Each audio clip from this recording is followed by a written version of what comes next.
মায়ের হেসেলে আপনাদের স্বাগত। আজকে দেখাবো হোমমেড বিস্কিট বানানোর প্রসেস।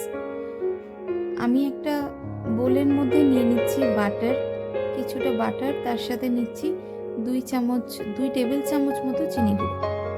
বাটারের সঙ্গে চিনি গুঁড়ো ভালো করে ফেটিয়ে নেব। তারপরে এর মধ্যে দিচ্ছি 1 কাপ মতো ময়দা, তার মধ্যে হাফ চামচ বেকিং পাউডার এবং 1/4 চামচ বেকিং সোডা। এবার ভালো করে মিশিয়ে নেব। তারপরে একটু একটু করে ঈষৎ উষ্ণ গরম দুধ দিয়ে একটা শক্ত ডো বানিয়ে নেব।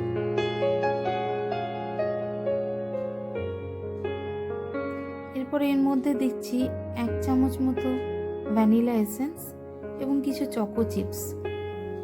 মিশিয়ে নেব ভালো করে। দেখুন ডো আমাদের রেডি। এরপরে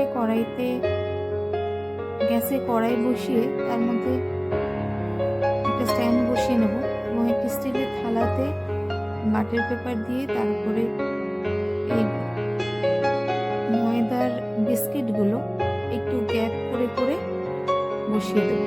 উপরে দিয়ে দেবো চকো চিপস। এবার গরম কড়াইয়ের মধ্যে থালাটা দিয়ে প্রায় 45 মিনিটের জন্য লো ফ্লেমে ঢাকা দিয়ে রেখে দেব। 45 মিনিট পর ঢাকা খুলে দেখুন বিস্কিটগুলো রেডি হয়ে গেছে। উপরগুলো ব্রাউন কালার এসে গেছে এবং তলাটা প্রায় ডিপ ব্রাউন কালার হয়েছে এবং ইজিলি উঠে যাচ্ছে। গরম অবস্থায় একটু নরম থাকলেও ঠান্ডা হলে বিস্কিটগুলো শক্ত হয়ে যাবে।